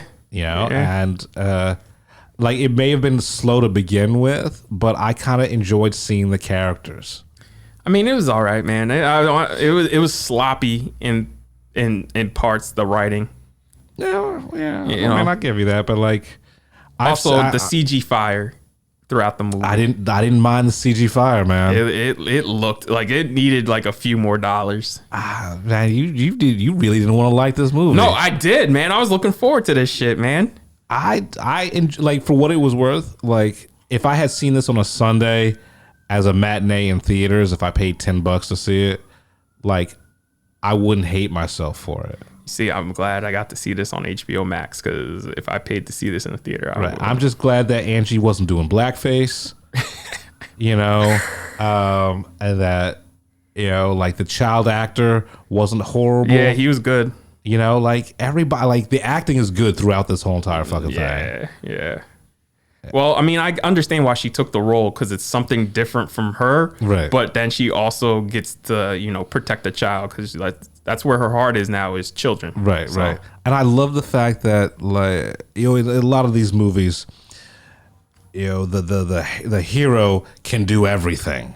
They've got the skill set to just fucking take on everybody. And I loved how, she's got one skill set, and it just happened that she was able to utilize that to navigate the night or the situation. I'm glad she didn't pick up a fucking gun, and started fucking blasting on people. It was never that movie though, right? But that's how they sold it. Yeah, and that's what you anticipated and shit like that. Well, they showed the climax in the trailer, so I never expected that. You just expected I expected what I got, which was cat and mouse type shit. Yeah, no, it was your standard meat and potatoes thriller. It wasn't trying to be too clever, and which I appreciated that. They tried to we didn't play with time or tell it backwards or anything like that. The action was staged competently. The character motivations were there. There was a conspiracy, but it didn't really fucking matter. I loved how the conspiracy didn't really play into the main narrative. It is basically without a Western version of Without Remorse for me, just because I was just like, okay. I think it's much better than Without Remorse. Yeah. I like Without Remorse a little better. Yeah, I mean, look, it's not going to change your life. Yeah. Yeah, but it's a good enough movie that you won't regret the hour and a half that you watched it on your couch. Right. Yeah. Right. So, well, let's move into you want to do Spiral or Wrath of Man next? Let's do Wrath of Man next, because I want to end on the movie that I hate. All right. Well, I mean, because we got a lot to talk about with Spiral, but Wrath of Man, I was not expecting this from Guy Ritchie. Guy Ritchie went full on villain mode in this movie, because god damn. So they should have actually, the alternative title for this movie could have also been Guy Ritchie and Jason Statham are working through some shit. Yeah. Because it is fucking dark. Yes, this is dark as fuck. Right, because Guy Ritchie is, he does gangster shit, right? But it's always gentleman gangsters, fun and love and shit like that. No, these are thug motherfuckers right here. This is thug, on the ground, deep, dirty. You feel nasty. Right. The only thing that would tell you that this was a Guy Ritchie movie is that Jason Statham's wardrobe is still on fucking point. But it's the directing choices too. Like that opening shot where it's all inside the fucking truck, or his usual landscape tilt up, pan up. Right. Yeah, man. If you know this movie's rough when there's a bunch of gangsters standing around doing gangster shit, and they look at Jason Statham, they're like, "Yo, can we just stop doing this? It's like, can we come up with a different way of doing this because you have murdered half the city?" Yo, and because remember they bust on the gangsters who do the child pornography, like right. That's why I was singing the I Shot a Man in Reno, because unlike other Guy Ritchie films like that have a soundtrack throughout the whole entire thing, this only has one song in it. Yeah. And it's that song, and it's when he goes, he just executes child predators, you know? Bro, and he doesn't even look at him when he shoots them. He walks out of the room, and it's that one long take of him just walking through that 2 rooms, just blah, blah, blah, blah, blah, blah, blah. He was cold when he was like, "Boss, what do you want me to do?" It was like, "I don't want you to do anything." Takes dude's gun and is just like, "Blow, blow, blow, blow." Yeah, and they're like, he goes up to one of his henchmen. He's like, "How old are these girls?" And the henchman just looks at him. Like, not old enough. Yeah, he looked disgusted. Right. They all look disgusted. They're like, "Boss, we," and then he's like, "So what do you want us to do?" He's like, "Give them the money and let's burn the place." Right. Yeah. So like you know shit is bad when they're just like, what the fuck, man? Yeah, and like and the torture's fucking brutal too. I mean, I've seen worse, but like, yeah, but it's just brutal, right. Man. Like, because the movie's brutal. Like, of course we've seen worse, but like the fact that they beat niggas up till like they can't breathe, and then on top of them can't breathe, and put the plastic bag over and have them bleed out into the plastic bag. They shouldn't have fucked up. You know? Yeah, so shouldn't have fucked up then. Like. And the shootouts are hard. Holy shit. And I'm glad, I'm sorry, spoiler alert, I'm glad Post Malone got shot. Oh, he's like, suck my dick. Blah. All right. So, and for anyone who's ever wanted to shoot Post Malone, this movie is for you. That shootout at the end. Yeah. It puts Den of Thieves to shame. And you were saying this earlier. This is like if Den of Thieves was good. Yeah. And I totally see that. Yep. You know, this is, you know, if Den of Thieves wasn't filled with toxic masculinity. Yeah. And had a coherent story. Yeah. And you actually cared about the main characters. Yeah. Because my thing is with Wrath of Man is Jason Statham's not a good guy, but you root for him just because of what happens to him. Like, it's so fucking brutal and unnecessary. Like, even the bad guys are like, yo, bro, why the fuck did you do that? Like, why? Because everybody hates Scott East. It's the first time I liked him in a movie was this. Really? Yeah, because I don't like that motherfucker. Yeah, I don't like him either. He was good in this though, because he played the role well, and I got to see him like very violently. Like this was one where that was some hate where he. And also, I appreciate the fact that the movie had chapters. Yeah. That made fucking sense. Yeah, not like Justice League. Not like Justice League. Right. But yeah, even from like the opening title sequence with the fucking hard ass music and the flames and shit like that, it felt like 80s crime thriller. It felt like Guy Ritchie was sort of auditioning for a Bond movie, you know. Well, The Gentleman had a opening sequence like that too, opening credits. But with the music, this hard ass music. Yeah. So like, if you expected The Gentleman with this is not The Gentleman. The Gentleman was good, but it was like mid tier Ritchie. This is top tier. Right. I think this is one of his best movies. Yeah. Oh yeah. But it is also the darkest movie. Yeah, it is. I understand why if you don't want to watch something like this right now, just because it's heavy. It's real heavy. It is. Like, I want to see it again, but it's going to be like, in October. Right. But yeah, man, it's Jason's. The thing that makes Jason, why you root for Jason Statham too, is you never see him kill innocent people. The people he kills are all scumbags. Right. So. Right. I think. And that helps. shout out to Andy Garcia making an appearance. Oh yeah. He's the one crooked cop who gets it. He's just like, yo, listen. But is he even is he crooked though? He's crooked because he's working with gangsters. You know what I mean? No, but he's trying to. And I thought he was FBI. Okay, but either way, he's trying to keep law and order. That's the thing, because he understands like you can't take down everybody, so we have to have some law and order, and that's what Jason Statham. Let the painter paint. Yeah, like that's what Jason Statham. I think that's why his crew's just like, bro, we gotta stop, because like they even understand like there has to be law and order. Right, like you can't just like can't go around. Yeah, man, you can't just keep like fucking blowing up motherfuckers, shooting motherfuckers. You know what I mean? Like so. Yeah, so Wrath of Man is definitely fucking worth it. It is, like I said, one of the best Guy Ritchie films, but it is not. It is, it's in his oeuvre. It's a gangster film. Yeah, but it's a thug gangster film. Yeah, man. So don't expect any witty banter or like needle drops, clever music or anything like that. It's not rock and roller. Yeah, it's not rock and roller. It's not Snatch either. Yeah, and it's not Lock, Stock. So. It's more like Revolver, because Revolver was almost like, but Revolver's still lighter. It's much lighter. Revolver was still cute. Yeah, Yeah. So yeah, whew. Yeah. So like they're dead. Like Guy Ritchie was definitely working through some shit. Yeah. Well, here we are. Final movie, Spiral from the Book of Saul. Spiral Ham. Like every movie that came out this weekend, it flopped. And not only because we're in a pandemic, but I think it's just because people are tired of Saw.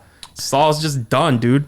It's a dead friend. And you know what? Watching the movie, I thought about it after we left. I was just like, it still has the energy of early 2000s new metal. Like it was supposed to be like this reinvention, but it's just still like a straight Saw movie without the extreme gore. Like this is still gory, but it's not as extreme as every other Saw movie. And here's what I said to you when I left.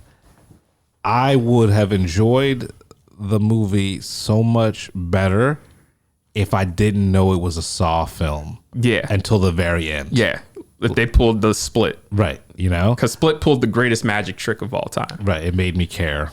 Well, the thing is too is like Shyamalan movie. Split got like, I was like watching it. It was like old M. Night, and then it lost me in the climax because the motherfucker was climbing up the walls, doing all this shit. When he became the beast. Yeah, and I was just like, okay, sure, man. And then when the music kicked in, I was like, wait, this music's from Unbreakable. I was like, what the fuck? I didn't even notice the musical cue. It was really just fucking Bruce Willis in the diner. And I was like, fuck, we just saw a super villain origin story. We saw a sequel. Holy shit! Fucking Unbreakable. That was a supervillain origin story. Right. That's nuts. That's what made.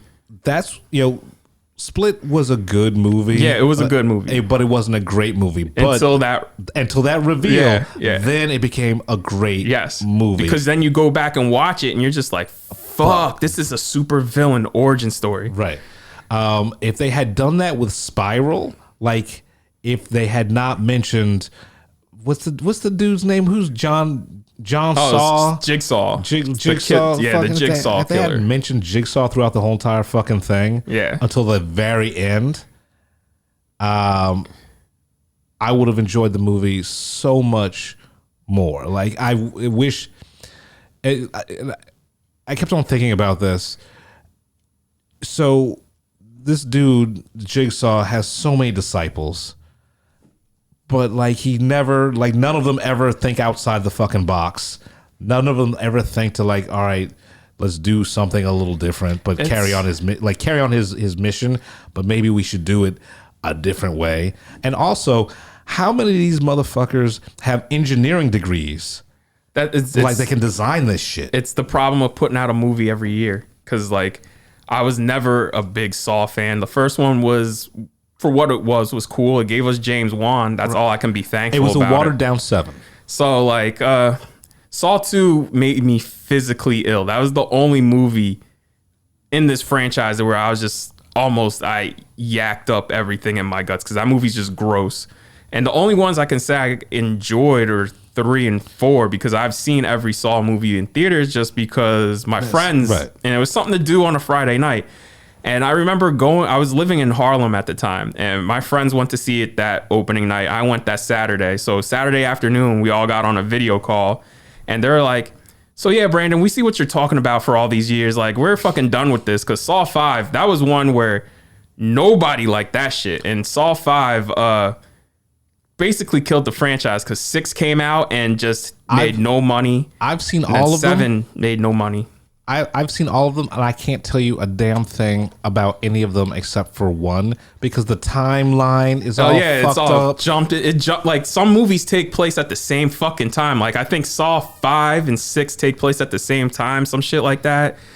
Saw 3 takes place like a few minutes before Saw. Like, the shit, it got so convoluted. I'm like, guys, this is like for torture porn. This is so much. Like, you're doing too much. Yeah, man. It's like doing foreplay when you're paying for a prostitute. Like, you don't need to do that, man. I mean, and the only reason why I was reminded of this is because I did I went on YouTube and watched a recap, because I don't remember anything from any of these fucking movies. Even watching the recap, they're like, yeah, so we're getting confused, so let's rewind it back. Yeah, no, like this, it's too much. And Jigsaw, the last one that came out, that was supposed to be the last one, the reboot. No, because the last one was Saw 3D, because I was called Saw, the final chapter in 3D. See, you how many of these fucking movies are there, man? See, Jigsaw came out, man. Jigsaw's like 3 years old. And Jigsaw came out, and I remember I was like, all right, I'm not seeing it. I don't care. It was on Hulu. I remember it was like a Friday night. I was bored. I was like, let's watch Jigsaw. I remember watching it on Hulu, and that's it. I don't know what it's about. I don't know what happened. It's the problem with these Saw movies. Like, it goes in one ear and comes out the other. And here's the thing. So, like, you were thinking like Spiral from the Book of Saw. Chris Rock, right? Samuel L. Jackson, right? You're thinking like, okay, they're gonna reinvent they're gonna reinvent the series, right? Like, they're gonna do something interesting, right? And it's the same old shit. I will say, Chris Rock makes this fucking movie. Yes, he's hilarious. We'll get into some of his jokes. I want to talk about some of his jokes. Yeah, like, he is funny throughout the whole entire thing. Yeah. And like, I've never been a big fan of Chris Rock as an actor until very recently. Season 4 of Fargo, he murdered that role. And so I think he brings, I guess this was shot before, because this was supposed to come out, like 2 years ago, last year? Last year. Right. So I guess this was like on the cusp of him becoming an actual actor instead of a comedian who's in movies. And so he's very good with what he has to work with. Well, in this movie. Well, I mean, how this movie came together was Chris Rock was at a wedding, and just so happened at the same wedding, the head of Lionsgate was there, and he was a fan of the series, pitched the head of Lionsgate how to reinvent it. They had a script written already for a different Saw movie, and Chris Rock went back and rejiggered that one into this. Wait, so like Chris Rock is responsible for this? Yeah, basically. Oh, Chris. And it is a reinvention, sort of, because you do follow police in the previous Saw movies, but it's always like, hey, the police are working for Jigsaw, so you're seeing them scramble to keep, do Jigsaw shit. This one, it's dealing with police who are trying to catch Jigsaw, and like, I get where they're coming from. They're trying to do like a 7 procedural, but this should have happened right around 4 or 5 or even 3. Like, right. I mean, this is the best sequel they've done. Yeah, this needed to happen a long time ago. And also, this is the most woke of all of the Saws, just because the new Spiral killer is killing dirty cops. Yeah. Yeah, and for a movie that's an hour and a half without credits, like, I kind of nodded off at points. Yeah, I mean, I can tell you about the kills, and some of the kills were dumb.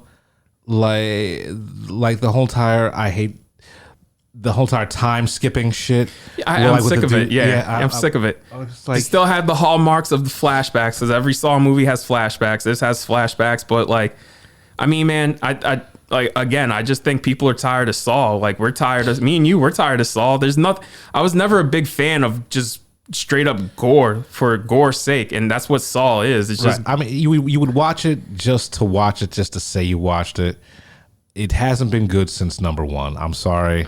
And this had so much. Don't be sorry. Fuck that. This had so much potential. Yeah.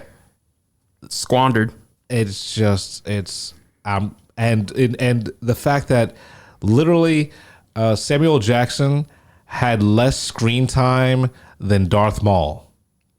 Yeah. Like he's literally on screen for 7 minutes, and 6 of those minutes he's wearing a really, really bad fucking 70s porn mustache. And you know what, man? They got back Darren Lynn Bossman, who directed Saws 2, 3, and 4. Right. This movie had a $20 million budget.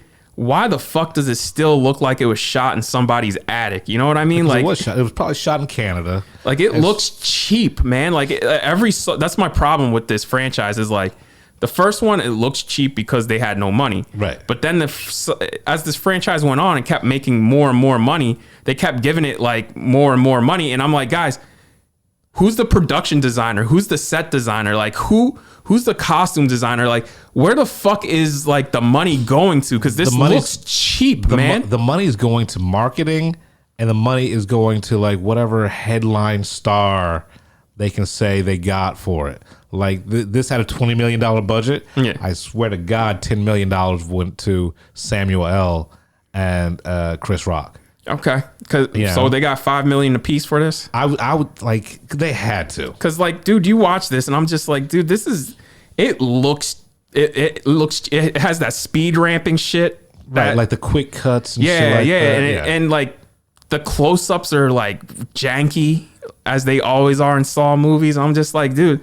And it worked 15 years ago when the Saw franchise started and it was first on the scene. You had big Mountain Dew new metal energy. You know what I mean? But like, now it's just, it feels like you're watching a very dated movie, and not dated in a good way. It's just old. Right. And it's just, yeah, man, Saw, it's past its prime, man. It was a product of the early 2000s, and you watch it and you're just like, okay, man, like, and yeah, and I hate how it's from the Book of Saw. Yeah. Like, what fuck does that mean? Like, I literally thought, like, the reveal was gonna be like the killer had like a textbook from Jigsaw, right? Because that would make sense. Like, oh shit, like Jigsaw left behind this whole legacy for somebody to come and pick up. And no, man, it literally only is a Jigsaw copycat. Right, but that's who uses a spiral instead of Billy the puppet. Right, but isn't that like the storyline for like 5 of these movies? Yeah, man, like but the acolytes. That's been ever since Saw 3. It's been the twist where they play the music that and you find out which of these motherfuckers is the Jigsaw apprentice, because that's the twist. Right. It's like, hey, I was Jigsaw's apprentice. I was like from Saw 3 to Saw Jigsaw, same twist. I'm Jigsaw's apprentice. Like, you know this movie was bad when I was looking forward more to the 21 Savage soundtrack. Which used the it was not good as a backbeat. Yeah, that was horrible. Yeah, it was not. Yo, listen, I love Savage Mode 2. Savage Mode 2 is narrated by Morgan Freeman. It's one of the most ignorant fucking things I've ever heard in my life. Like, the shit even made me go, oh, nigga. I want to say this: if any of our female listeners are listening to this, and you go and listen to 21 Savages and Metro Boomin, because Metro Boomin produced the whole album because his beats are hard. If you go and listen to Savage Mode 2, I apologize. Like, I straight up apologize, because this nigga, if you want to know the definition of I don't give a fuck, you listen to Savage Mode 2, because holy shit. Like, Jeff, doesn't he have like a deal with McDonald's now or something like that? I don't know, but I'm gonna bring up some lyrics from not only you've been waiting to do this since Saturday. That's the only reason we're reviewing this. No, man, I wanted to review Saw, but I mean, we saw it, and it was trash, man. I don't know what else to say, but like, yeah. So I mean, if you really need to watch someone get disemboweled, then yes, go watch Saw. Put your mask on, go out and watch it. But if you're thinking that this is going to reinvent the wheel and that you're going to get the next iteration of the Saw franchise, because had this come out like 10 years ago, I think this would have like pushed it. Killed, right. This would have been, people would have ate this shit up. But like as it is now, it's just like it's standard Saw shit. I'm just like, okay, I think we're all past this, man. Yeah, come for the gore, stay for Chris Rock's stand-up routine. Here's some lines from the chorus of Spiral. This is the theme song for the movie. Okay. I don't got no love for no rival. Put him on the news, he went viral. I took a number 2 with my rifle. That's poetry. I apologize. I apologize for reading some. You don't have to apologize. No, because this is you guys are not gonna. It's called Running. The song's called Running. It's the first track off of Savage Mode 2 by 21 Savage. I apologize for this. I don't apologize. I know she around for the money, but she loyal. I don't feel the love. I'm so rich, get bored, might wake up and buy me a car just cause. Her titties is hard cause she spent a 5. My bitch titties cost me a dub. That sounds very romantic. I mean, it's about love. I ain't with the rap beef. Draco pedophile. All my ops get touched. What did they call Draco Malfoy a pedophile? Like, no, Draco's a gun. Oh, well, see, I don't know. I don't know the streets, man. I'm from the suburbs. White bitch nose be running. All my ops be running. If you don't know what an op is, I ain't gonna say. It's not that offensive, or very offensive, depending on who you are. But I love how this episode has become very musical. Yeah. Well, you know. Oh, speaking of, real quick, Chris Rock's jokes. The Forrest Gump one, I thought about that shit, and I was like, it's funny because it's true. Where he's just like, yo, Jenny had AIDS, and Jenny didn't give a fuck about Forrest until she was dying, and he came back, and he's like, but Forrest survived. He's like, you see, did that nigga get a sequel? Is there a part 2? And I was like, damn, this nigga's right. Right, yeah. Like, so honestly, I've been wondering that for years too. Did Jenny give Forrest AIDS? Jenny and Chris Rock answered the question, because there is no sequel to Forrest Gump. Forrest died of AIDS. That is from Chris Rock. He said it. I didn't say it. I just laughed at it. So Jenny's an awful person too. She's horrible. Forrest was pouring his heart out to her for like almost their entire life. He went to Vietnam for her. Yeah. He joined the Black Panther Party for her. I had all these adventures. Sorry, I ruined your Black Panther party. Yeah. Like, he did all this shit, right, to be in the friend zone, like permanent. Let's not even in the friend zone. And she gave him a pity fuck one stormy night because she was horny. and then you're gonna tell me after all the dudes she slept with, she just happened to get pregnant with Forrest's kid. You're right. You know what I'm saying? Like, Forrest got rich off of the shrimp and shit, and then Apple, because remember he invested. He got rich, and now he's like, Forrest, I'm pregnant. Yeah, this is your boy. Baby. It's your boy. Look, he's got your hat. I was like, damn, Jenny's kind of shitty. She don't give a shit until she's going to die, and she needed somebody to take care of her kid. I mean, what can I say? No, she's taking advantage of a mentally retarded person. He has a mental issue. That's the whole character of Forrest Gump. But like, she's clearly taking advantage of him. Look, I've said this once and I'll say it again. Dudes will make bad decisions over some good pussy. I mean, it is what it is. And then the best shot in the movie was a long take of him and Chris Rock and his partner going into the subway to check out the crime scene. Right. And they had that other joke in there where he's telling them about Pilates. He's like, women cheat during the day. They do all they shit during the day. It's like Pilates doesn't exist.